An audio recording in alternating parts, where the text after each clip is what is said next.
Quando o viajante moderno se aproxima por mar da bacia do Mediterrâneo, o mar escuro ilumina-se e transforma-se em tom turquesa. Rochas antigas delineiam a costa e brilham ao sol. São restos de grandes civilizações que em tempos ali floresceram.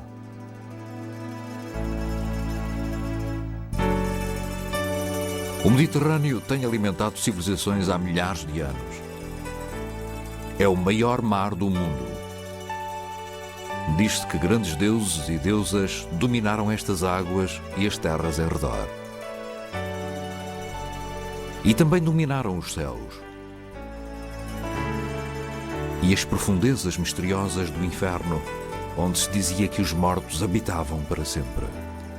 Hesíodo, que foi contemporâneo de Homero em 700 a.C., descreveu um deus chamado Oceano, que foi o pai de todas as águas. Oceano e Tétis tiveram muitas filhas, 3.000 ninfas com tornozelos bem modelados que estão espalhadas por touro. O touro transformou-se na principal divindade masculina. Os homens do Neolítico também adoravam uma deusa da fertilidade. Toda esta adoração servia para garantir terras férteis e boa saúde para as colheitas, para os animais e para as pessoas. Acima de tudo, o agricultor neolítico pretendia manter uma harmonia natural entre os animais da terra, as suas colheitas e o sol e a chuva, tão importantes para a fertilidade e para o crescimento. Este desejo de harmonia cósmica era a força motivadora que estava por detrás da espiritualidade primitiva. Tal como a terra produzia comida para a estação que se aproximava e sementes para a estação seguinte, a morte das pessoas assinalava a colheita e o renascimento do espírito. A harmonia da natureza era compreensiva e acreditava-se que o sol e a lua, nos céus, representavam os bois e as vacas. Os rituais antigos refletiam esta harmonia e não há dúvidas de que estas culturas primitivas criaram mitos para explicar a ordem cósmica. No delta, entre o Tigre e o Eufrates, surgiu a primeira civilização da Idade do Bronze por volta de 3000 a.C. Eram as cidades-estado da Suméria e esta civilização mesopotâmica marcou o início da história registada. Um dos primeiros historiadores do mundo foi um escritor desconhecido que, por volta de 2000 a.C., escreveu um poema descrevendo o nascimento da Terra, a Suméria. Estava nos céus e não tinha nome. Estava na terra e não tinha nome. Havia apenas Apsu, a primeira água doce, o pai e Tiamat, a água salgada, sua mãe. E as suas águas juntaram-se todas numa. Este mito sobre a criação sobreviveu e espalhou-se, porque alguns milhares de anos antes, por volta de 3000 a.C., os sumérios tinham inventado um sistema de escrita chamado cuneiforme. A escrita cuneiforme foi utilizada pela primeira vez para fazer inventários, mas depois os sumérios utilizaram-na para registar as suas dedicatórias aos deuses e para registar também os seus mitos. O que é espantoso na Suméria é que talvez a sua maior contribuição tenha sido a língua. A língua dos sumérios e o sistema de escrita cuneiforme sobreviveram à queda do Império Sumério e continuaram a ser usados pela maior parte, se não mesmo por todas as outras civilizações e povos da Mesopotâmia, da mesma forma que o latim sobreviveu à queda do Império Romano, tornando-se a língua dos eruditos durante toda a Idade Média. Faziam representações vívidas dos deuses e deusas que dominavam os céus, controlavam a existência humana e determinavam o curso dos impérios. A cultura suméria constituiu um grande avanço para a civilização humana. Surgiram desenvolvimentos urbanos como Ur, Larsa e Kish. Criaram um sistema de leis e de governo para controlarem os sofisticados sistemas de irrigação que aumentaram a sua produção agrícola.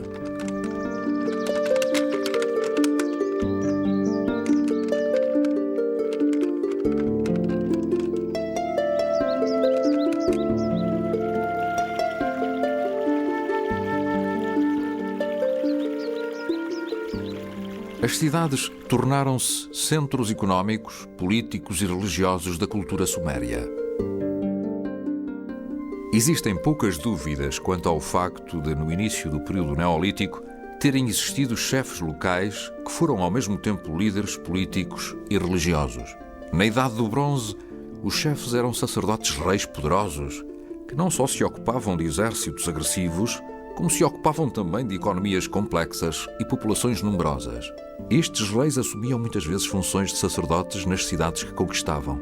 Serviam os deuses, mas acreditava-se que estes também serviam os reis. A Suméria era constituída por um conjunto de estados-cidade e cada um deles era governado por um determinado deus ou deusa. Por exemplo, o patrono da cidade de Sipar teria sido o deus Utu, que era o deus do sol. O deus da cidade de Eridu era Enki, o deus da sabedoria e também das águas. O deus da cidade de Ur era Nana, que estava associado à lua. A grande cidade de Uruk tinha como padroeira a grande deusa Inanna, considerada a rainha do céu e da terra. Ao cair do dia, a estrela radiante, a grande luz que enche os céus, a Senhora da Noite, aparece nos céus. Todas as pessoas da terra elevam os olhos para ela. Inanna, a Senhora da Noite, apressa-os a chegarem aos locais onde irão repousar. As criaturas vivas e a população numerosa da Suméria ajoelham-se diante dela. Há grande alegria na Suméria. O jovem faz amor com a sua amada. A Senhora da Noite exulta de alegria no horizonte. Com o tempo, os sumérios entregaram o poder da Mesopotâmia a um povo vizinho do Ocidente, chamado Semitas. Quando os Semitas apareceram na bacia do Mediterrâneo, a sua mitologia e religião influenciaram o mundo. Essa influência viria mais tarde a conduzir ao judaísmo, ao cristianismo e ao islamismo. Um rei semita chamado Sargão, juntamente com o neto Naram-Sin, fundou a primeira dinastia semita por volta de 2300 a.C. O sucessor de Sargão e Naram-Sin foi um governante semita chamado Hammurabi, que viveu no século XVIII a.C. Hammurabi governou aquela que viria a ser a cidade mais conhecida e mais influente do segundo milénio antes de Cristo, Babilónia.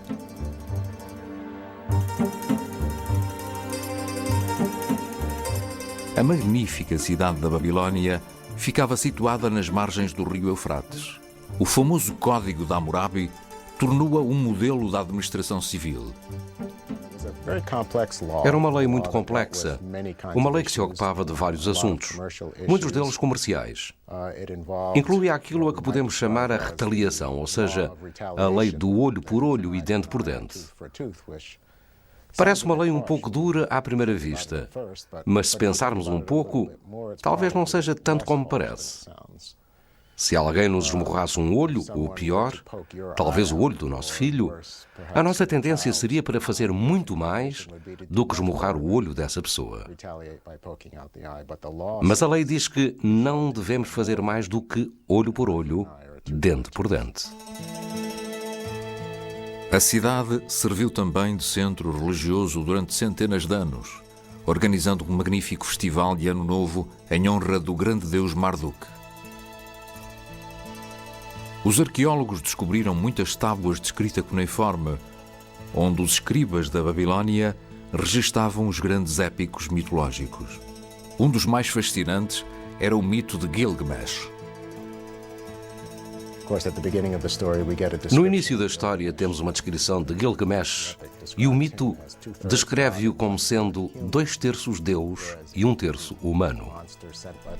Enkidu, o monstro enviado pelos deuses para matar Gilgamesh, é descrito como sendo metade animal e metade homem.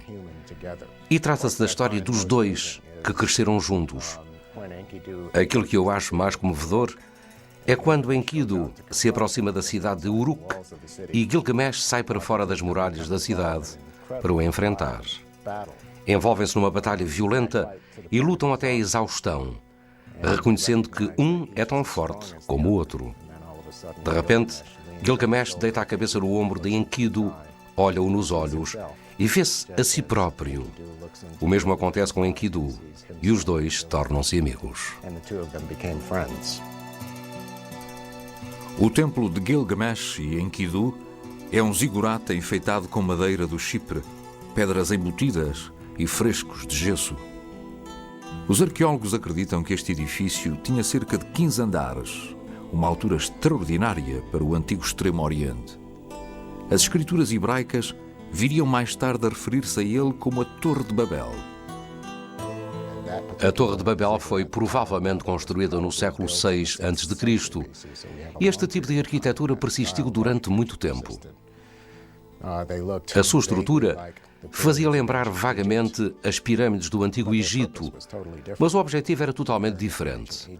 As pirâmides do Egito eram monumentos fúnebres para os reis e os zigurates eram locais altos, onde as pessoas podiam estar mais próximas dos deuses para poderem comunicar com eles.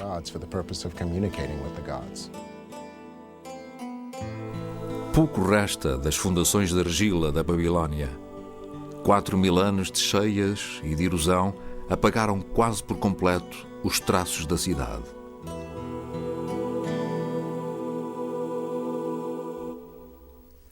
Enquanto a civilização florescia na Mesopotâmia, muitos quilómetros a sudoeste, outro grande reino da Idade do Bronze estava a nascer. O rei Menes tinha unido os reinos do norte e do sul do Egito em 3100 a.C. para criar o Império das Duas Terras. Ao longo de muitas dinastias egípcias, os faraós empregaram muito esforço e dinheiro para consolidarem as suas conquistas. O controle das rotas comerciais e a sua influência, tudo supostamente em honra das divindades reconhecidas no Egito.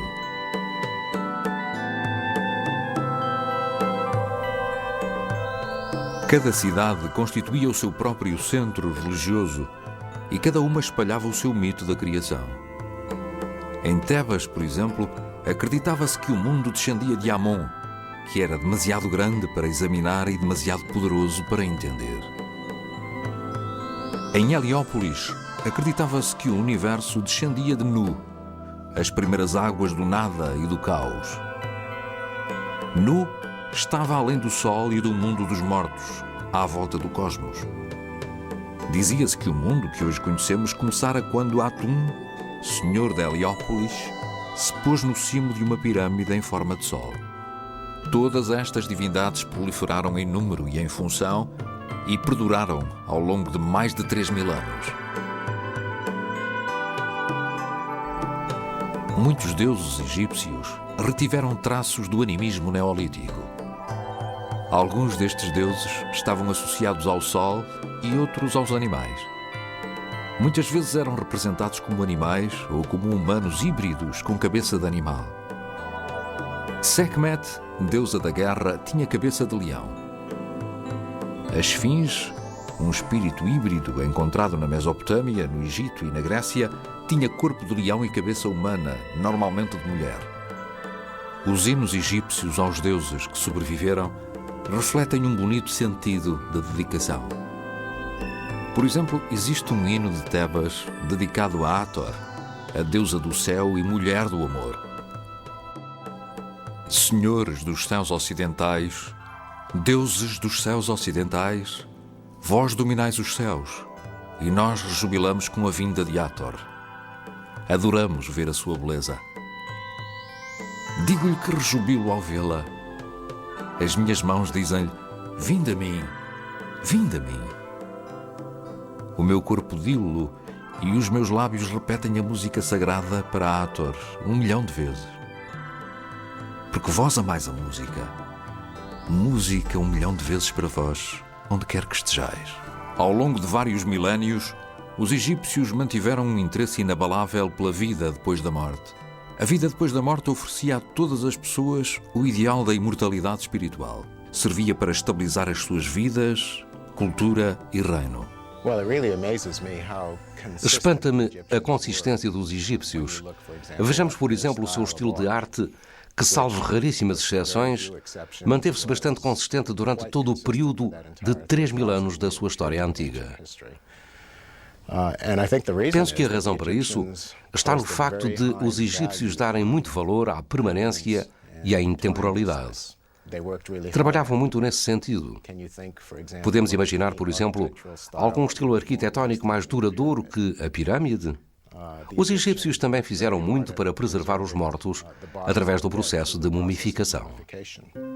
As famílias egípcias gastavam fortunas na mumificação para preservarem o corpo para a vida eterna. E mantinham túmulos durante várias gerações depois de os falecidos já terem entrado no reino dos mortos.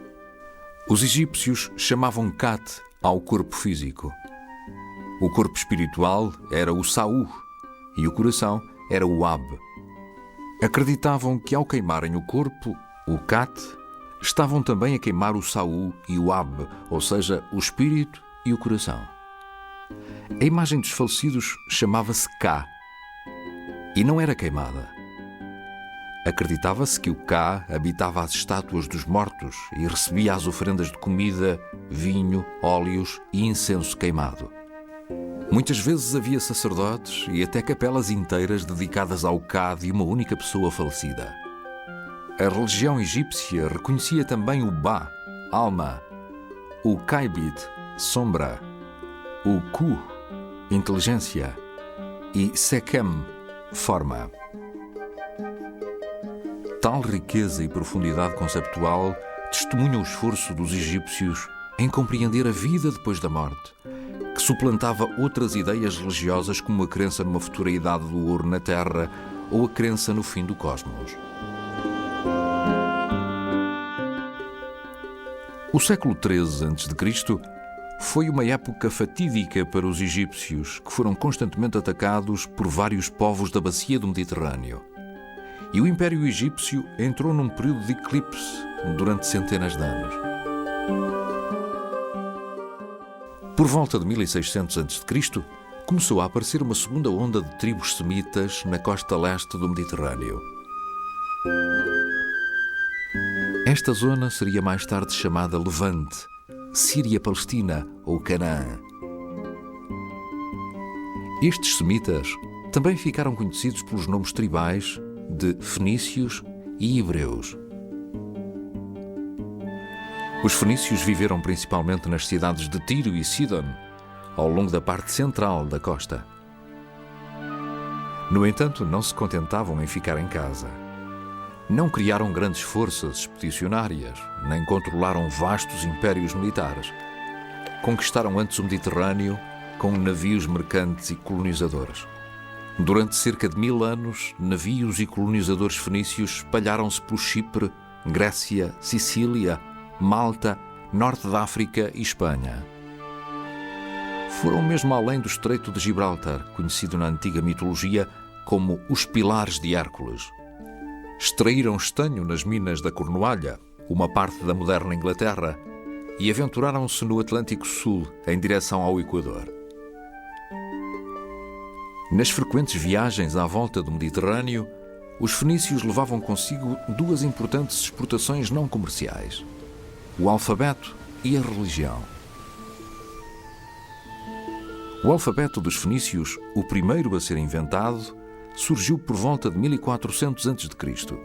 Constituiu um grande avanço em relação aos sistemas de escrita cuneiforme e hieroglífica da Mesopotâmia e do Egito, enfadonhos e imprecisos. O alfabeto fenício viria a servir de base aos alfabetos grego e romano e inspirou o desenvolvimento posterior do alfabeto inglês. O principal deus fenício foi Baal, ou Bel. O termo Baal refere-se a vários deuses da fertilidade dos povos de Canaã e da Fenícia. Os cananeus eram um povo sobretudo agrícola e por isso adoravam um grande número de deuses da agricultura ou da fertilidade. Baal era o deus das tempestades e da chuva. E como deus da chuva, fertilizava os campos, fazendo também engordar o gado. Podemos aprender muita coisa sobre estes deuses Baal nos textos fenícios da cidade real de Ugarit. Esses textos dão-nos uma imagem de Baal quase irónica, com algumas das características do Deus da Bíblia. Por exemplo, ao ser o Deus das tempestades, Baal caminhava sobre as nuvens, como o Salmo 104 diz que o Deus da Bíblia fazia. Baal, tal como o Deus da Bíblia, era um juiz e assegurava a justiça. Penso que estas semelhanças sugerem que os antigos israelitas, especialmente durante os séculos VIII e IX, lutaram muito entre eles pela obediência a um ou a outro Deus. Os hebreus emigraram mais tarde para aquilo a que a Bíblia chama a terra do leite e do mel, zona conhecida como Canaã, Palestina e, desde 1948, Israel. No meio do tumulto dos séculos XIII e XII a.C., várias cartas cuneiformes dos hititas mencionavam um povo do Ocidente chamado Ahi-Yavan. Os egípcios chamavam-nos Eques e Homero chamava-lhes Aqueens. A história chama-lhes gregos. Os gregos apareceram na Grécia por volta de 1600 a.C. Distinguimos-los do povo que viveu na Grécia antes deles, porque eles falam grego, coisa que os seus predecessores não faziam, e veneram os deuses e deusas gregos, aqueles que ficaram conhecidos como Zeus, Hera e Atena. Eles estabeleceram-se na Grécia por volta de 1600 a.C. Ao longo de 2 centenas de anos, tornaram-se poderosos e muito ricos. Muito desse poder e dessa riqueza veio-lhes das capacidades militares, por serem capazes de lutar contra os invasores e muitas vezes como mercenários em terras estrangeiras, e a riqueza também lhes veio do comércio. Nesse aspecto, são muito parecidos com os fenícios, porque praticavam o comércio principalmente no Mediterrâneo. Sabemos que estes gregos da Idade do Bronze chegaram até à Itália, porque podemos aí encontrar alguma da sua cerâmica. No Oriente encontram-se também algumas peças desta cerâmica. Os arqueólogos descobriram que estes gregos da Idade do Bronze, normalmente conhecidos como gregos micenas, comerciavam e lutavam em toda a bacia do Mediterrâneo. Tiveram o seu auge entre 1600 e 1200 a.C., levando as suas riquezas às cidades de Micenas, Tiro, Tebas, Orcómeno e Pilos. Os gregos micenas eram também mercenários em terras estrangeiras. Numa dessas aventuras, viram os grandes túmulos do Egito, testemunharam os ritos míticos egípcios para a preparação dos mortos para a vida depois da morte. Impressionados com este ritual, os gregos adaptaram-nos às suas próprias crenças. No final do século XIII a.C., as cidadelas de Micenas, a capital hitita na Anatólia e a cidade mesopotâmica de Ugarit estavam em ruínas. Os piratas andavam pelo Mediterrâneo e as grandes civilizações da Idade do Bronze tinham sucumbido perante o seu peso militar. Seriam necessários vários séculos para que a Grécia exibisse algo mais forte do que a fraqueza da guerra. Discute-se muito o porquê do aparecimento desta era negra, a razão para o colapso destes grandes centros políticos, administrativos e militares à volta da Grécia. Um erudito chamado Robert Droz sugeriu que foram as classes mais baixas, os trabalhadores, aqueles que serviam nos postos inferiores do exército, que se tornaram poderosos e conquistaram estas comunidades que ocuparam as cidadelas e fortificaram lugares daqueles que antes os dominavam. Over the citadels and fortified places from the folks who'd previously been rulers. Como resultado deste movimento, que Droz acredita ter acontecido em todo o Mediterrâneo Oriental, assistimos ao desmoronamento destas comunidades do final da Idade do Bronze. E muitas destas grandes cidadelas fortificadas, destes governos centralizados e destes arquivos, exigiam um grande número de trabalhadores e também de registros escritos. These archives and storage rooms needed behind them vast numbers of workers and writing too, to keep records of these things. E com o desaparecimento de tudo isto, desapareceu também a necessidade da escrita. Foi por isso que tivemos literalmente uma era negra em que não houve nenhum registro escrito daquilo que aconteceu. Os gregos sofreram muito com o desaparecimento da civilização micénica, perto do final da Idade do Bronze.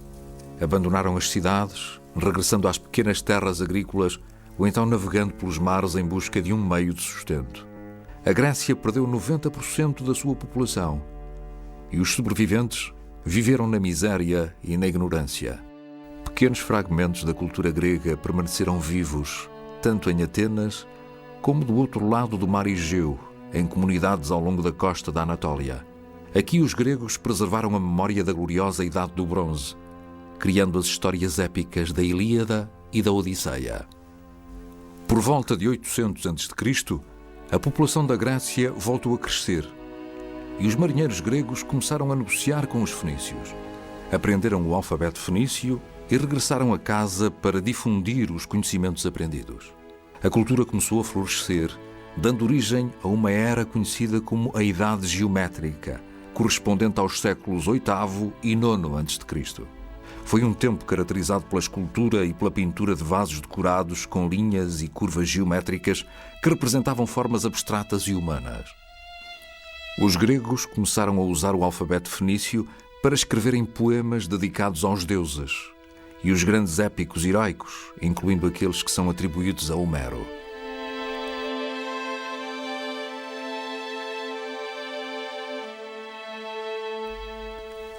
Embora as cidades-estado da Grécia fossem muito competitivas e belicosas, começaram a reunir-se de 4 em 4 anos nos novos santuários panhelênicos, que eram sobretudo locais de reunião.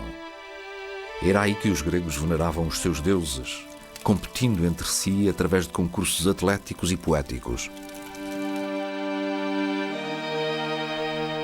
Também cantavam hinos aos deuses.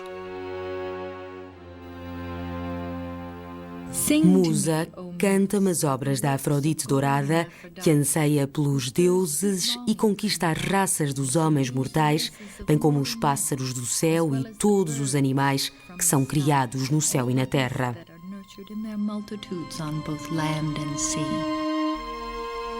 Tanto Hesíodo como Homero fizeram uso das suas faculdades para alterar e melhorar as histórias épicas da Idade do Ouro, que tinham sido transmitidas por via oral desde a Idade do Bronze. A Ilíada e a Odisseia não podem ser subestimadas pela influência que tiveram na cultura grega. Foi das páginas de Homero, da Ilíada e da Odisseia, que os poetas retiraram personagens e situações para os seus poemas e peças de teatro.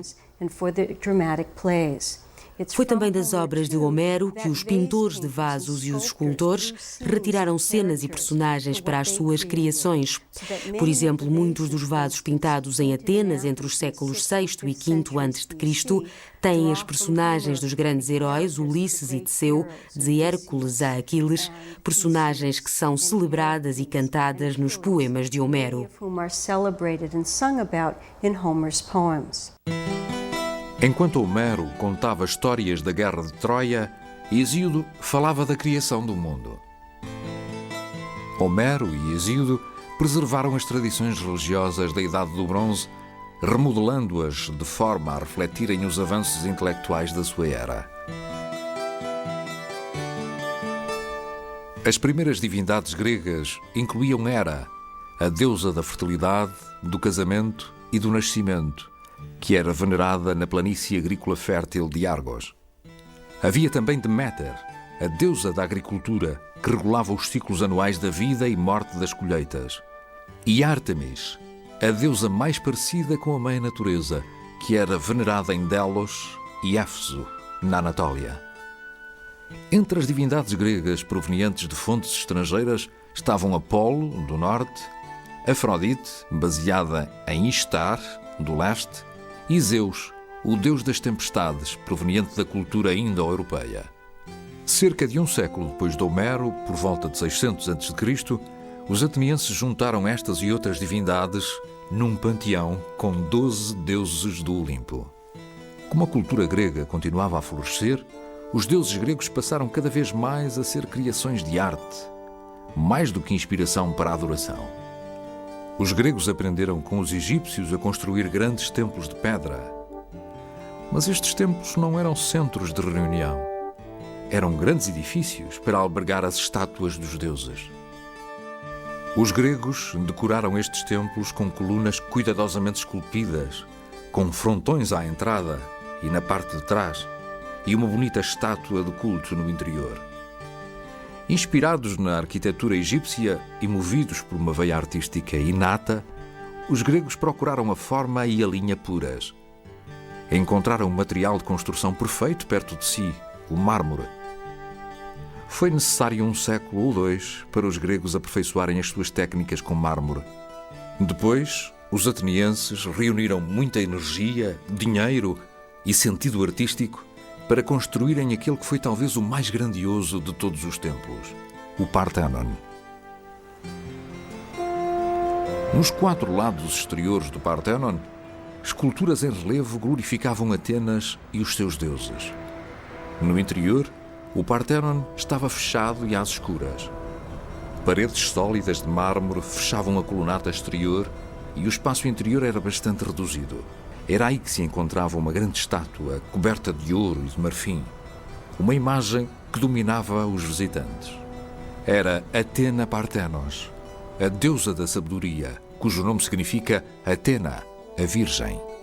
Atena, canto a gloriosa deusa cujos olhos vislumbro, inventivo o coração implacável, virgem guardiã das cidades, agora e em outra canção, eu me lembrarei de vós. I will remember you. O Parthenon foi feito para ser um templo, embora glorificasse a raça humana através da arte. Homero retratara os deuses como seres imediatos e acessíveis, que andavam e falavam no campo de batalha da Guerra de Troia. Para cada ação humana importante, havia uma ação divina paralela. Mas estes deuses já não satisfaziam as necessidades da vida ateniense democratizada. Os gregos começaram a procurar respostas, não nos deuses, mas na filosofia.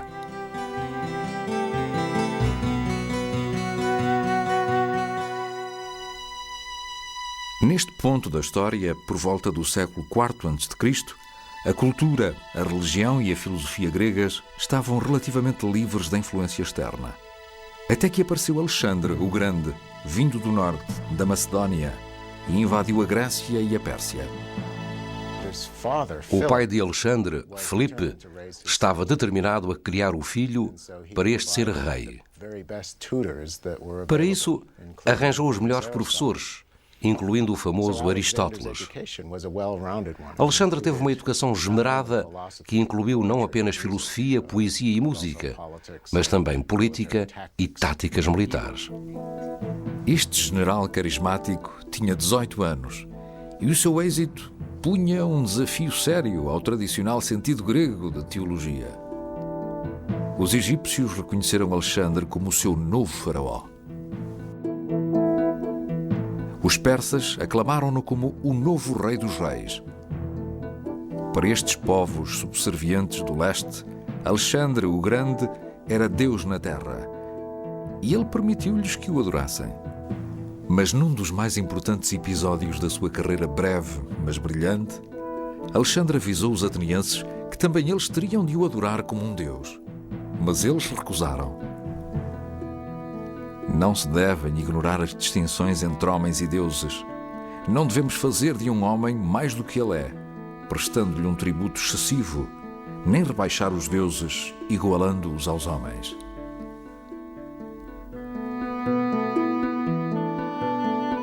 Ainda assim, a ambição divina de Alexandre seria o início de uma longa série de intrusões teológicas no antigo mundo greco-romano. Alexandre morreu na Babilónia com apenas 33 anos.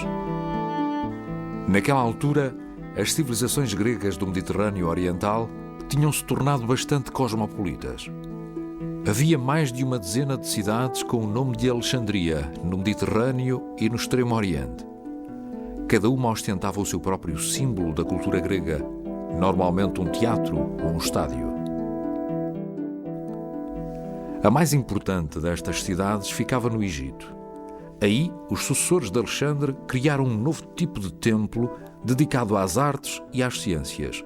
Chamaram-lhe Museion, ou Museu, porque era dedicado às 9 musas, ou deusas da arte. Este templo dedicado às musas tinha uma das maiores bibliotecas da antiguidade.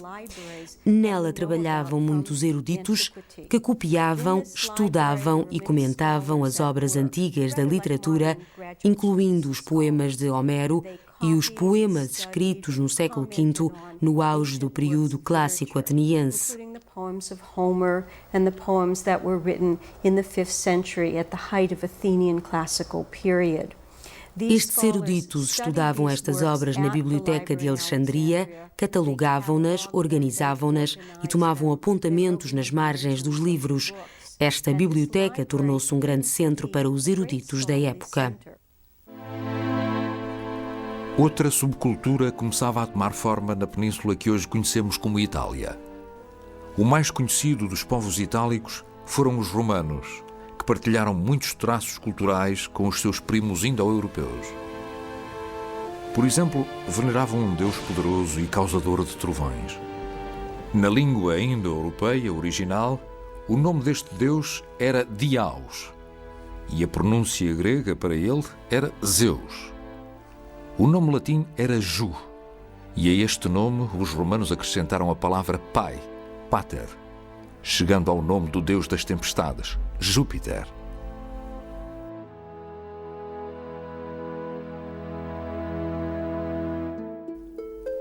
Durante os seus primeiros anos, entre 550 a.C., a República Romana defendeu e expandiu os seus territórios. As semelhanças culturais entre gregos e romanos ficaram reforçadas quando os romanos conquistaram a Grécia em 146 a.C. Eles apoderaram-se da arte, da poesia e até dos pensadores gregos, fazendo a melhor adaptação possível à língua latina e ao estilo itálico. Em muitos casos, apoderavam-se completamente da figura dos seus deuses e deusas e, no caso de Apolo, por exemplo, também do nome. Noutros casos, combinaram estes deuses e deusas com as divindades itálicas. Os romanos encontraram os equivalentes itálicos para os 12 deuses gregos do Olimpo. Por exemplo, o deus romano Neptuno equivalia a Poseidon, o deus grego do mar. Mercúrio estava associado a Hermes. O deus grego conduzia as almas mortas para Hades. Vênus estava associada à grega Afrodite, a deusa do amor. Por fim veio o amor. Rezei à musa e venci. Vênus colocou-o nos meus braços, fazendo aquilo que me tinha prometido. Que a minha alegria seja anunciada, que aqueles que nada têm a possam contar numa história. Conhecemo-nos e ambos somos dignos. O Império Romano era uma mistura de religiões. A sua dimensão convidava a muitas influências. Tu, romano, lembra-te que tens de guiar as nações com a tua autoridade. Tens de trocar a tradição pela paz, mostrar compaixão pelos conquistados e travar a guerra enquanto os outros mantiverem a altivez. Muitos cultos e religiões foram assimilados. O povo egípcio continuou igual aos seus antepassados, que durante vários milénios adoraram os faraós como deuses. A própria Roma tinha um culto ao pai adotivo de Augusto, Júlio César. O culto romano do imperador espalhou-se por todo o império numa questão de décadas. Mas houve um grupo que se manteve firme na sua recusa de reconhecer este culto real. Era uma seita de judeus da Palestina que acreditava num Salvador a quem chamava Cristo. No início, o cristianismo foi apenas um dos muitos cultos das terras conquistadas por Roma. No século IV a.C., o imperador Constantino emitiu o Édito de Milão, autorizando a religião cristã no Império Romano. Mais tarde, ela tornou-se a religião oficial de Roma.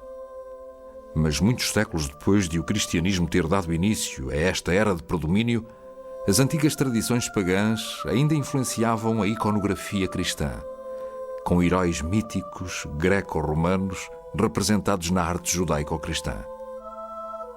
Seriam necessários séculos, mas os antigos mitos e religiões da bacia do Mediterrâneo acabaram por se submeter totalmente a uma nova ordem.